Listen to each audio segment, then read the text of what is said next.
Her eyes wandered through the hall decorated with white flowers and sparkling chandeliers, not like someone who admired it, but like someone who searched through the ruins of a past that had taken her years to bury. It had been a long time since she had set foot in a place so laden with memories, and the mere scent of fresh roses mixed with the false glow of rehearsed smiles was enough to make her stomach churn.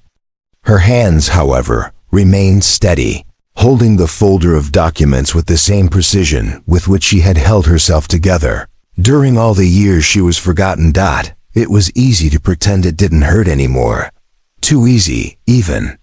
After all, she had trained every expression in the mirror, every contour of her face carefully protected under the sober makeup of someone who no longer needs to prove anything to anyone. But inside, each step in that place was like opening the door to a room where everything remained untouched, except her. The woman now walking among judges, prosecutors, and witnesses was no longer the same one who had once been left behind. At the altar years ago, she hadn't just been abandoned. She had been exposed, ridiculed, dismantled in front of everyone who claimed to love her.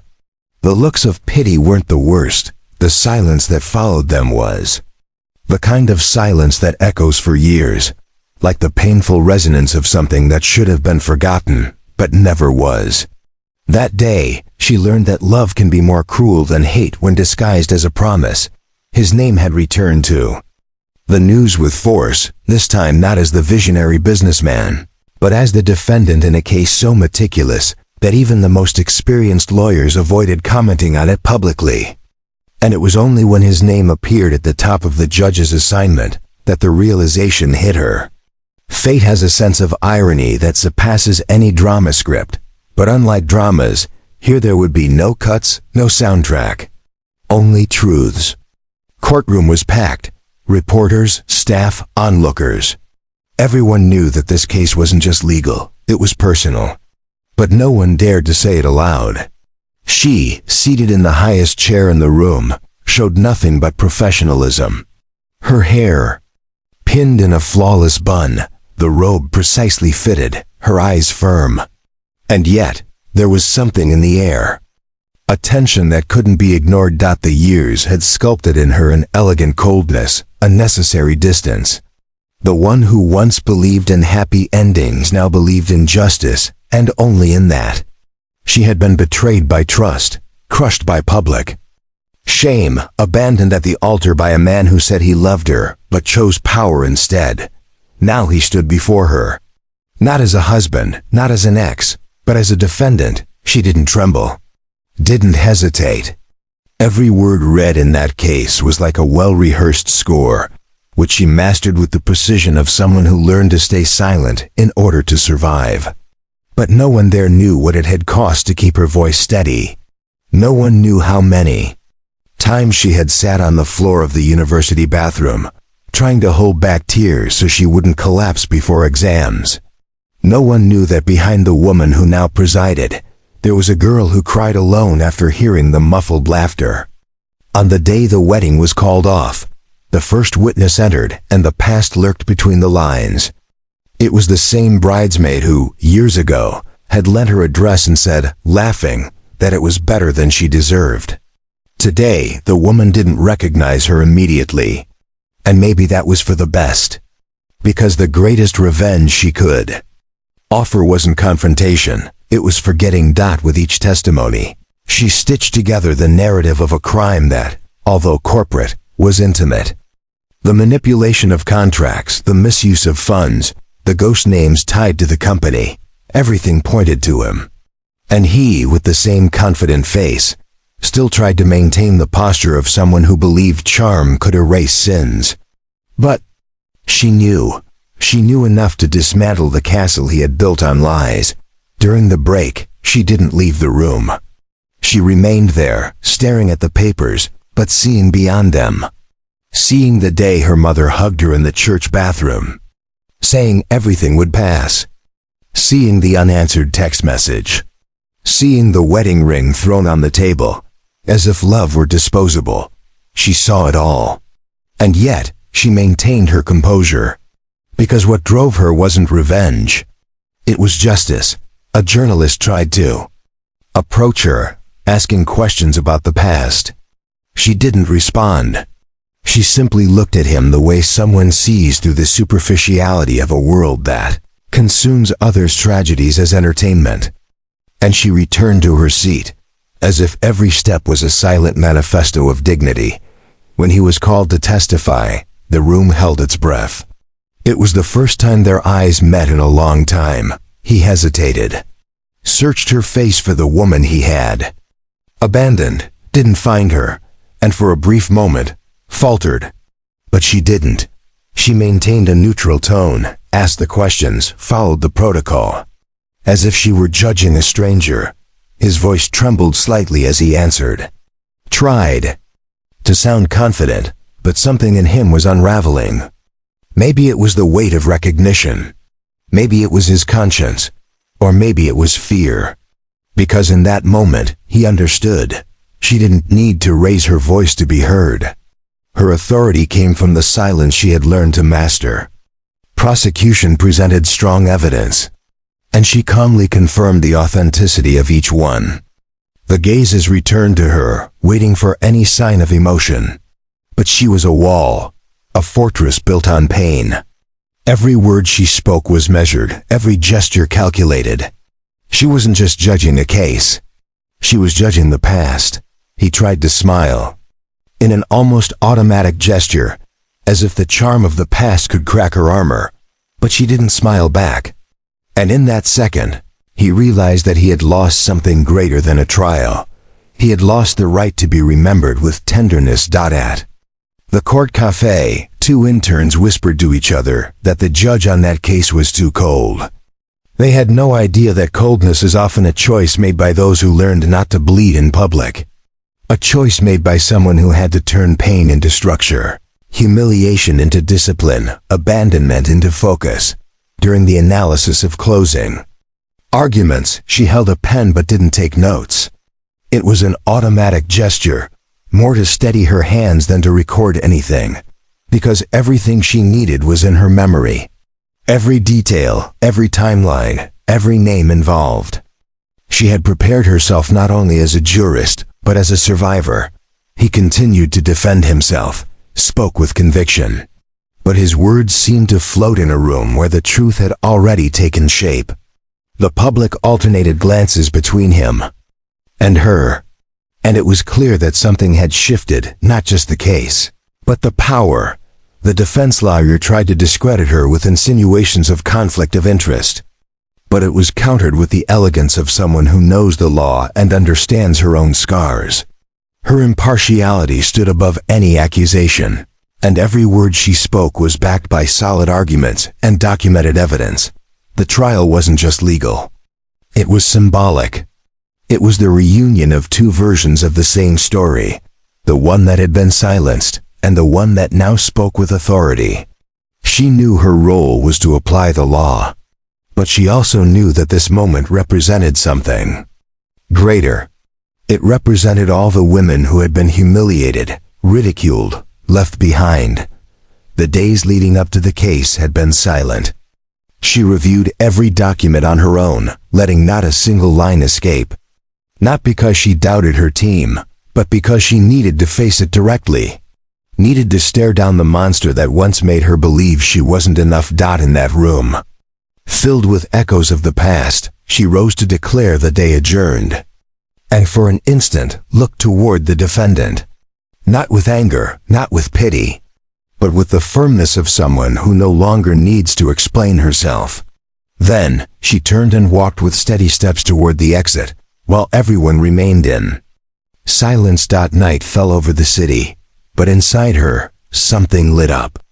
A feeling that pain, no matter how searing, can become the foundation of a new identity. And that sometimes, what the years that separated the abandoned altar from the courtroom were anything but linear. Needed time to bloom. They came in waves, some gentle, others like violent tides that stripped from her every last remnant of innocence. There were days when the pain seemed to have retreated, as if it had accepted its place in the past. But all it took was a scent, a song, a stray phrase for everything to come crashing back.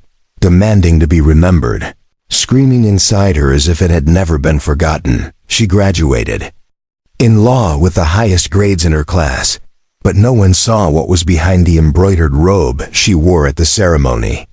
No one knew that, in that same week, she had sold her grandmother's last rings to pay for thesis copies.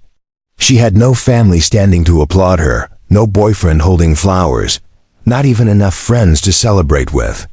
She left the ceremony with the diploma in her hands and her heart hardened, because she learned early that achievements, when not shared, sound far too silent. During her internship at the courthouse, she heard hundreds of stories that seemed like variations of her own. Women betrayed, humiliated, ignored. Some begging for justice. Others simply asking not to be forgotten. She didn't cry for any of them, but each testimony left a trace on the mirror of her soul, as if it drew in them a map to understand herself. Silence was her shelter, but inside, it was a battlefield. In the third year of her career, she heard his name linked for the first time to a corporate scandal. In that instant, a shiver ran down her spine. His name wasn't just a memory, it was a poorly healed wound. Still, she pretended it was nothing. She kept processing cases, analyzing petitions, climbing the steps she had built with her own hands. But fate, once again, prepared its entrance without warning. Months later, she was assigned to a high-profile case: tax fraud, embezzlement, money laundering. A dense process involving major names, and at the top of the list, there he was. The same man who had once promised her the world at a decorated altar, while she believed every word. Now, the world was handing her the chance to judge him with impartiality, and with all the weapons of the law. The initial shock lasted only a few seconds. Then, she dove into the case files like someone entering an icy ocean. Firm, without hesitation. She needed to know every comma in that case. Every call, every email, every financial transaction. Not because she sought revenge, but because she refused to be smaller than her own past. If destiny had placed that mission in her hands, it would be carried out with excellence. While everyone around her whispered, she remained focused. There was something almost frightening in the way she separated emotion from duty. She didn't lower her eyes, didn't comment. She was objective, firm, precise. But her heart, that still faltered in silence, still remembered the taste of the wedding cake that was never cut, the flowers that were taken away, the messages she deleted herself while pretending none of it affected her. On the eve of the hearing, she stayed alone in her office for hours, rereading the parties' arguments. She didn't sleep, didn't eat, didn't respond to messages. She just stayed there, staring at his name printed on white sheets as if each letter were a thorn. It was almost surreal to think that, in the past, those letters had formed the names she used to scribble in her notebooks, dreaming of the future. Now, it was the name of a defendant. The day came like any other, but inside her, something stirred. A coldness in the stomach that didn't come from fear, but from reunion.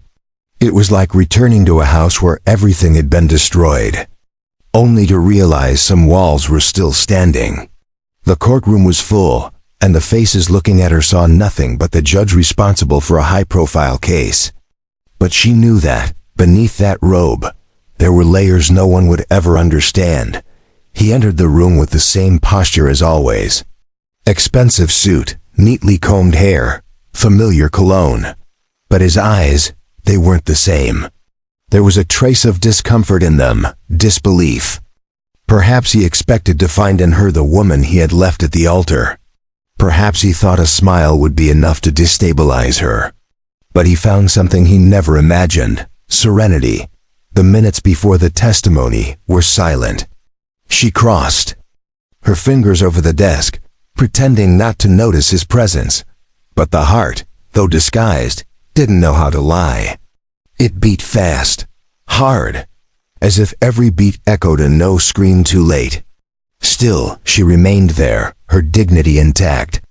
Because she knew he had already taken so much from her, but he would never take her composure. During his testimony, he tried to use the same charm as always. Timid smiles, calculated expressions, controlled tone of voice, but she knew every trap, every pause between words, every sideways glance. And she countered each response with direct, unflinching questions. He faltered, tried to rephrase. She didn't allow it. The game now followed different rules. The defense tried to postpone the trial, alleging bias on the judge's part. But she had expected that. She had a ready response, based on the law, with precedence and impeccable argumentation. There were no loopholes, no flaws. Her impartiality didn't come from forgetfulness, but from discipline. She was living proof that one can be just even in the face of personal pain. During the break, he was seen in the lawyer's room, restless, running his hands through his hair, pacing in circles. An aide commented that he had never seen him like that. He, who always dominated every room with his magnetic presence, now found himself powerless, because the woman he had destroyed with words was standing there, whole, commanding the courtroom with more authority than he had ever known. Returning to the session, she noticed something in his gaze, recognition. Not just of the position she held, but of the weight she carried. He knew this wasn't just a case. It was the accumulation of years in which she was discredited, rejected, ignored.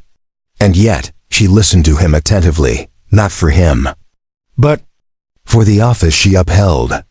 Because the justice she served was greater than any revenge. The prosecution presented images, directly linking the defendant to the fraudulent contracts. Screenshots of conversations, bank records, hidden transfers. He tried to explain. Said he didn't know, that it was his partner's, but every phrase seemed weaker, more desperate.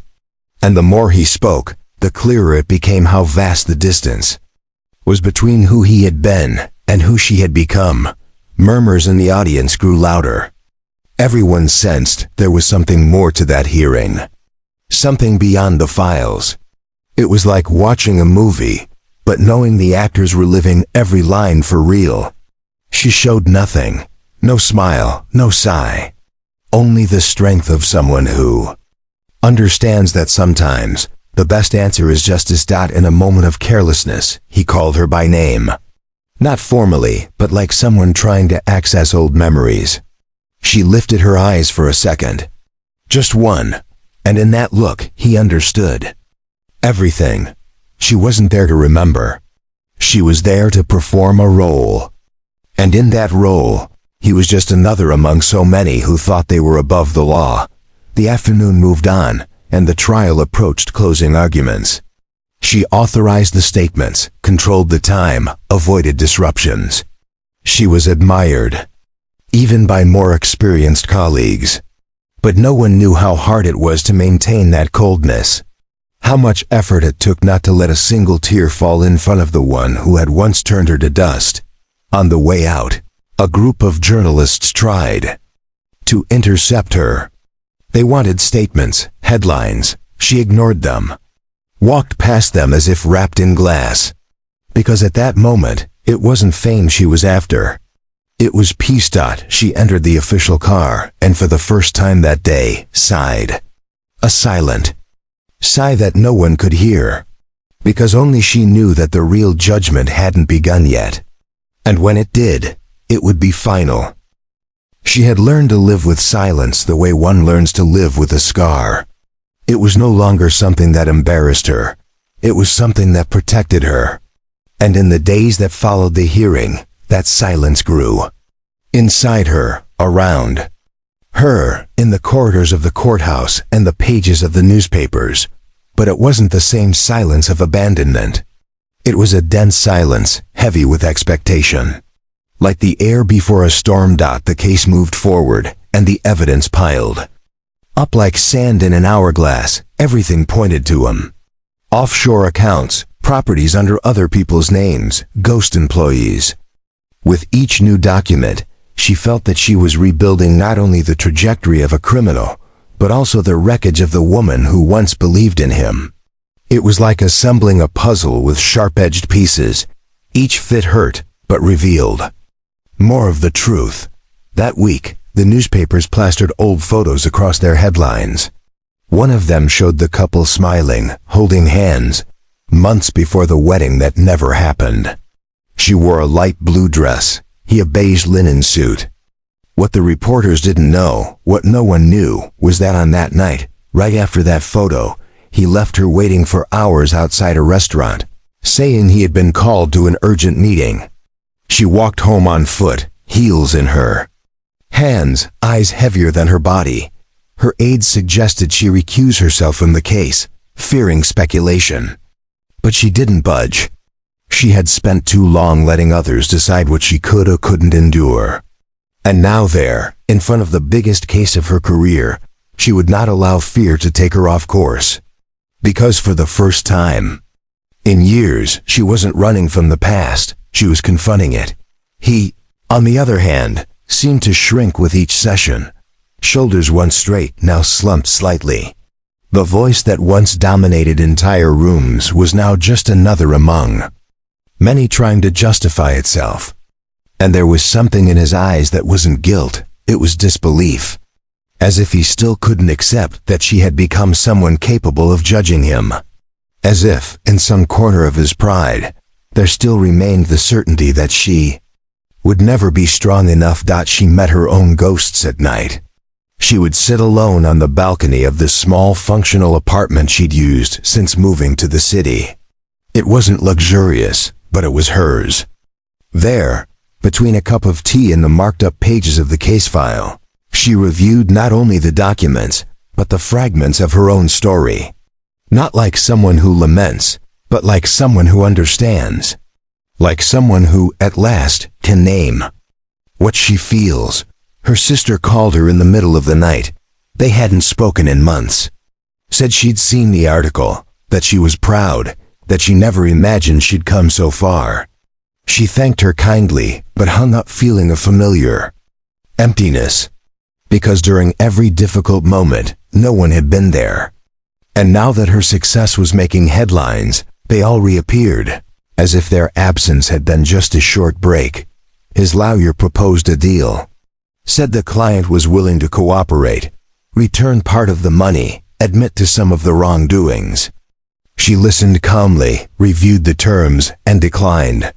Because she knew that behind that offer, there was no remorse, only strategy. And if there was one promise she had made to herself, it was that she would not allow another lie to be recorded as compromise.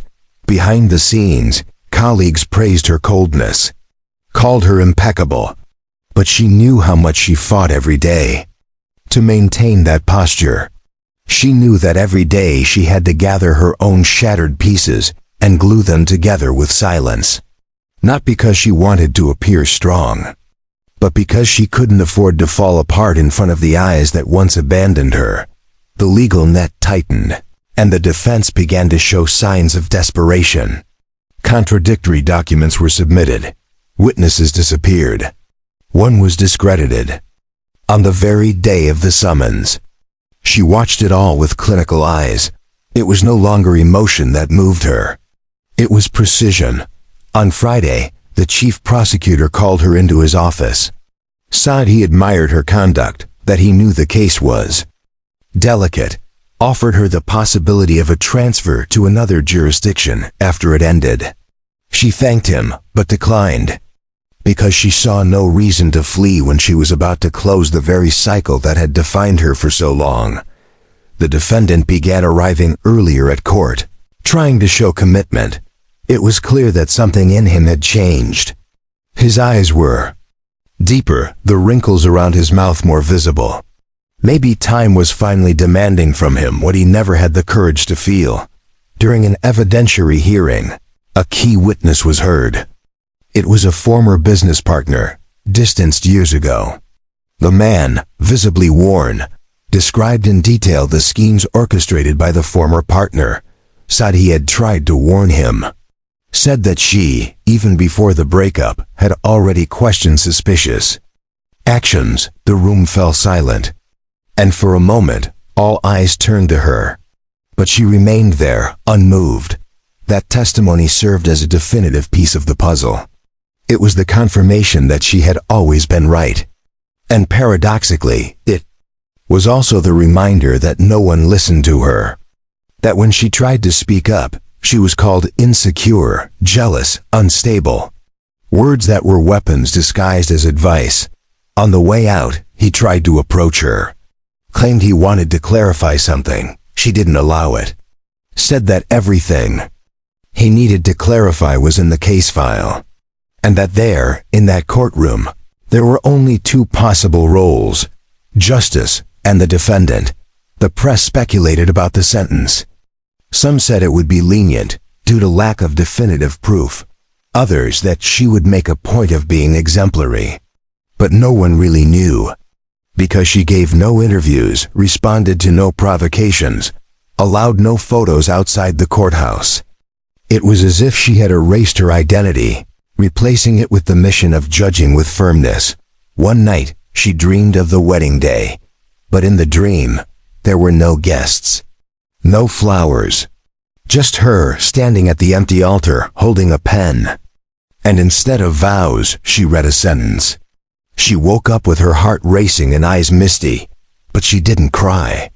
She got up, made coffee, and went to work. Because there was no room for breakdowns on the path she had chosen. The sentence was, near, the case file complete, the final argument scheduled. And for the first time in years, she felt a strange calm.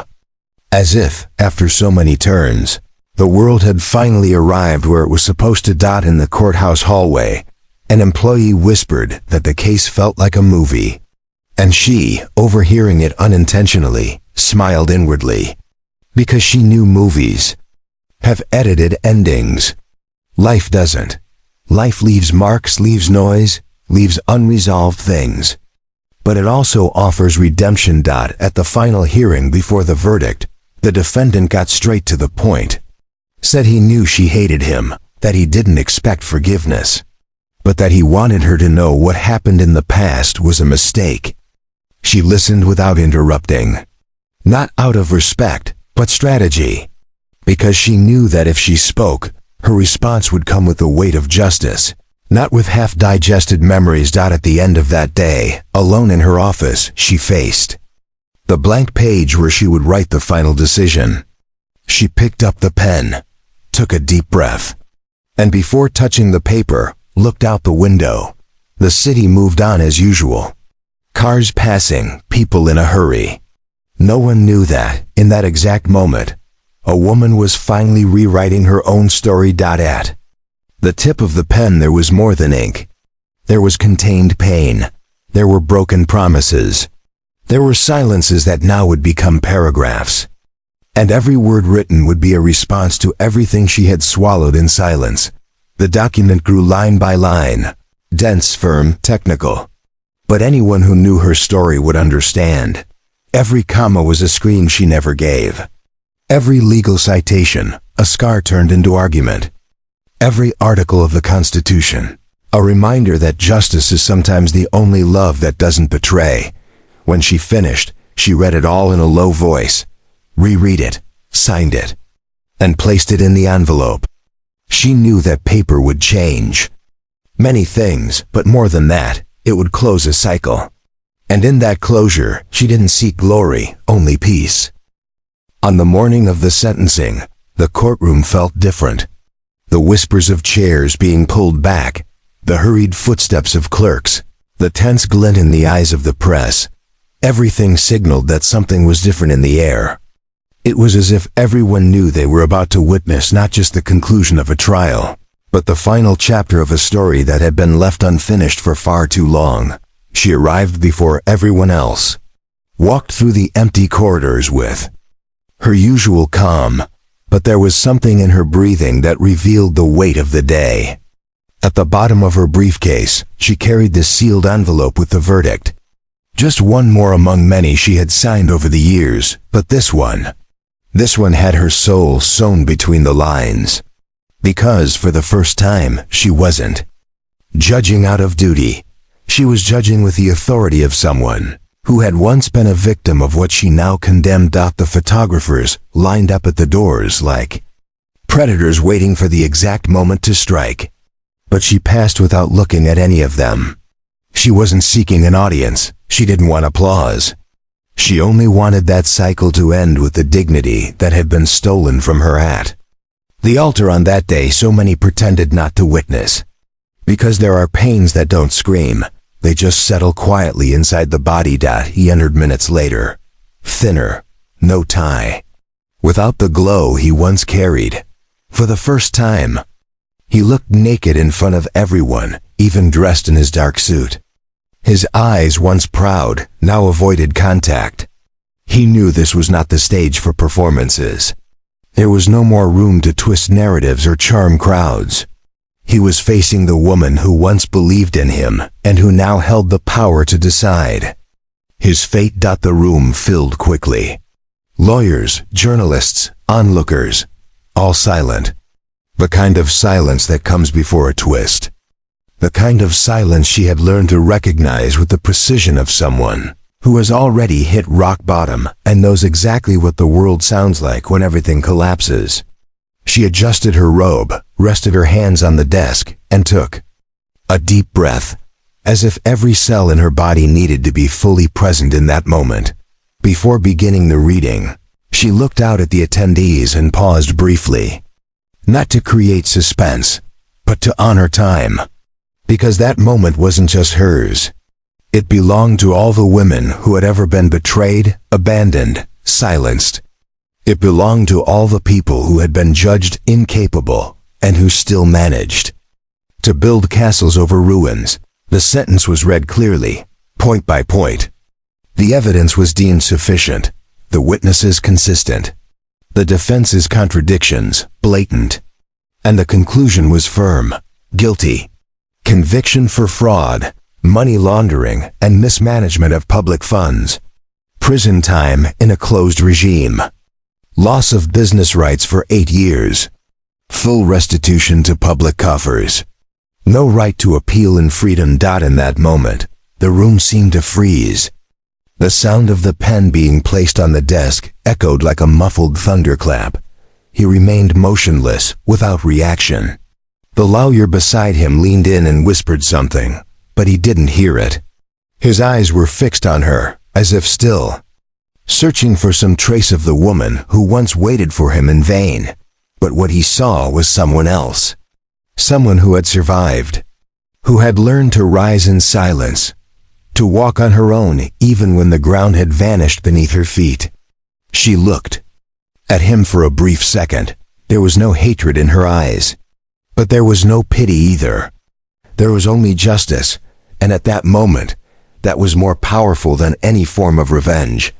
The officers moved in to escort him, and there, in front of everyone, he hesitated. Looked back as if hoping she would stop him. As if deep down, he still believed the love he had destroyed might manifest itself as mercy. But she simply lowered her eyes to the papers. Because the woman who once loved him no longer existed. As he walked through the door in handcuffs, reporters burst into flashes. Social media was instantly flooded with videos, headlines, analysis. But she remained seated, waiting for everyone to leave. Only then did she rise, remove her robe, and walk to the window of the empty room. The sky was gray, and for some reason, that made her smile. Because the end of a storm doesn't always come with sun. Sometimes it comes with serenity. In the room next door, a staff member cried quietly. She was a young intern who had also been betrayed by someone she trusted. She said nothing. She simply looked at the judge with a mixture of gratitude and admiration. And in that look, she understood that her story had become something greater. A mirror, a lighthouse. A reminder that it is possible to come back whole, even after being broken. She left the courthouse with no escort, no speeches, no press. Just walked. As if she hadn't just closed the most emblematic case of her life. As if she were merely heading to the market. Because, deep down, that's what she wanted. Normalcy. A life without weight, without the past screaming, without ghosts occupying the spaces that should hold peace. But as she turned the corner, she stopped. There was a man sitting on the sidewalk selling flowers. Among them, a bouquet of white roses, the same ones from the wedding that never happened. She hesitated for a moment, then approached, bought the bouquet, and kept walking. She didn't take the flowers home. She left them on a bench in some random square. As if, by doing that, she was finally burying everything she once waited for. When she got home, she took off her shoes and walked barefoot to the bedroom. On the dresser, a single photo, her and her mother, years ago, before everything. She picked up the frame gently and held it close, like someone seeking shelter in the only memory that didn't hurt. And there, sitting on the edge of the bed, she allowed herself to cry. For the first time in years, she cried without fear. Because now she knew that it didn't weaken her. It only purified her. The phone rang. It was an invitation to an international conference on gender justice. She accepted without hesitation. Not because she wanted recognition, but because she knew her voice could be a bridge for other women still living beneath the rubble of public shame. The following week, international newspapers echoed the verdict. She received invitations for interviews, honors, even offers to write a book. She declined almost all of them. She preferred silence, because what she had done wasn't a spectacle. It was survival. And survival doesn't become a headline without losing its essence. But there was one exception. She accepted an invitation to give a lecture at a public university where she had studied years ago. In that same classroom where she once sat with teary eyes, she now entered as a speaker. And when she looked at the young faces before her, she felt something she hadn't felt in a long time. Belonging. She told her story without naming names. Spoke of scars without pointing at wounds. Shared pain without turning it into performance. And in the end, she was given a standing ovation. Not for the woman who suffered, but for the woman who rose again. Because, in the end, that's what stories are meant to be. Seeds so others won't have to crawl to grow. As she left the university, she passed by the old church where she nearly got married. The building was now under renovation. Painted walls. Replaced doors. She smiled at the thought that even structures transform. That nothing remains intact, not pain, not the places where it was once felt. Later, she found a letter in her mailbox. No sender, but the handwriting was familiar. Him. The words were few. He said he now understood, that he was sorry, that she deserved more than he could ever give, that he finally saw it all. She read it slowly, folded the letter, kept it, but didn't reply. Because some apologies don't need answers, only distance.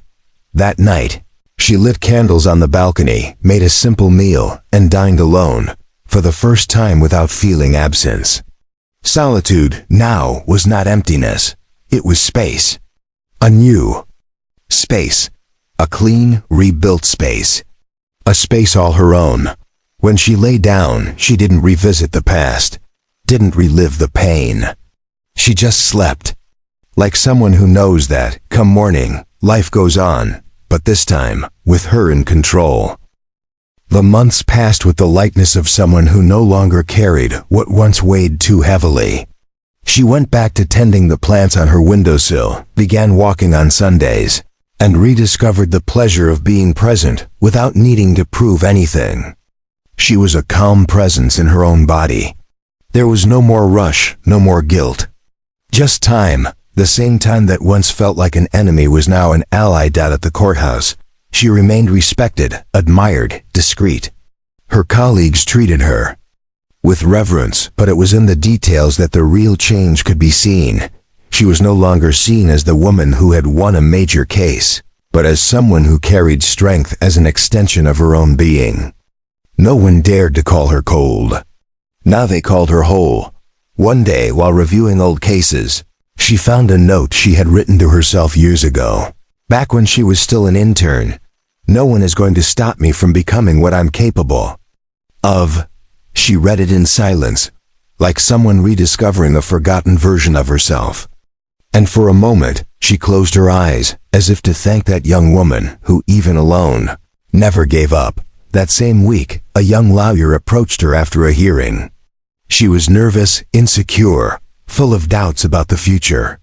And as she listened, she saw herself. Saw the tired eyes, the restless hands, the hope still wounded. She didn't say much, just placed a hand on her shoulder and said firmly, "Allow yourself to be whole, even when everything wants you in pieces." She received an invitation to deliver an inaugural lecture in another city. It was a prestigious opportunity, but she hesitated. That city was exactly where it had all begun, where vows were rehearsed, where flowers were ordered, where the altar was left empty. But unlike before, she didn't hesitate out of fear, but out of respect for her own history. She decided to accept. Took a late afternoon train and watched the sun set through the windows, tinting the tracks with golden tones. There was no pain on that journey. There were memories. And within those memories, there was no captivity anymore. There was understanding. The city had changed. Colder, more urban, faster. But downtown still carried the same scent of old bakeries and the same sound of church bells that once fell silent. Before the lecture, she walked the streets she had once avoided, passed by the old dress shop, now a coffee house. She smiled. Time has the power to change even what once felt eternal. And if facades can change, why wouldn't pain also? She passed the flower shop where she had ordered the wedding bouquet, entered, bought a pot of lavender. Not out of nostalgia, but like someone closing a cycle with lightness. At the university, she spoke to hundreds of young people. She spoke about ethics, justice, about the role of silence and the weight of words. And at the end, she told her story. Not as a victim, nor as a heroine, but as a human being. And in that moment, no one gave her a standing ovation. They simply remained silent. The same silence that once destroyed her now honored her. As she left, she sat on a bench in the square where she used to study for final exams. The breeze was gentle, and children played near the fountain. A boy approached and offered her an origami, saying it was a gift. She thanked him with a smile. It was a swan. And in that instant, she felt that life had become poetry again. Back home, she placed the origami on the shelf. Beside it, the letter her ex-fiancé had sent months earlier, still sealed. She never needed to read it, because she already knew what it said. And because, more than answers, she needed space. And he had never been space, only noise. On a rainy Saturday, she decided to visit her mother in the countryside. They brought tea, laughed, talked like they used to. Her mother looked into her eyes and said, "My daughter, your eyes are smiling again." And that, more than any verdict, was the absolution she had been waiting for. Not from guilt, but from the burden of always having to be strong. One ordinary morning, upon arriving at the courthouse, she saw an envelope on her desk. It was an official request. Her ex-fiancé, now serving his sentence, wished to be heard again, this time as part of a new case involving moral damages and contract revisions. The system offered her the option to decline the assignment. But she didn't. She returned to the courtroom with the same composure. But something had changed. When he entered, silence once again filled the room. But this time, she felt nothing. No anger, no resentment, no triumph, just neutrality. He spoke, tried to argue, tried to stir emotion. She listened, analyzed, ruled based on the record. And the outcome was not only legal, it was symbolic. It was the last time he would try to reach her. After that, she never heard from him again. And curiously, she didn't want to. Because some stories don't need to be continued. Some only need to end with dignity. without returns, without commas, without ellipses. With time, she became a national reference in high-risk trials, was appointed to lead commissions, mentored younger judges, built teams. But her greatest achievement wasn't her resume. It was peace with her own story. One night, after an award ceremony, she stopped in front of the mirror in the event's restroom and looked at herself for a few minutes. There was no longer the abandoned woman, nor the feared judge. There was only a woman, whole, complete, capable of loving, of smiling, of moving forward. And for the first time in a long while, she said to herself, "I survived." That phrase echoed inside her like a blessing. It wasn't just about enduring. It was about rebuilding. And there is no reconstruction more powerful than the one that rises from your own ground. Without crutches, without applause, without performance, she decided to take a vacation. Traveled alone to a place without cell service where she could sleep without an alarm and wake up without weight. She met simple people, learned new recipes, read forgotten books. And there, far from everything, she wrote letters to herself. Not to keep, but to burn at the end of the day, like someone who understands that some feelings deserve to become ashes. Back in the city, she felt lighter. More real. She no longer needed titles to validate herself. No longer carried the burden of being a role model. She was whole, and that was enough. At a charity event, she met someone. She wasn't looking for anything, but his gaze was sincere. His smile kind. They talked like people who don't need to impress. He didn't ask about the past. He only spoke of the future. And that was enough. Because she no longer needed to be saved. She just needed to be seen. They walked together to the subway station, sharing silences and laughter. She didn't know if it would last. But she knew that, for the first time, she wasn't running. She was living. And that, in the end, was all she ever wanted. A few months later, she returned to the same church where she almost got married, this time as a guest. The ceremony was for a friend. She sat in the back, discreet. When the bells rang, she smiled. Not with pain, but with gratitude. Because she understood that some altars need to remain empty so we can learn to build our own ground. As she left, she placed an anonymous note on the altar. Let no one ever mistake silence for weakness. Sometimes, silence is where strength makes its home. And she walked away without looking back, because justice had been done.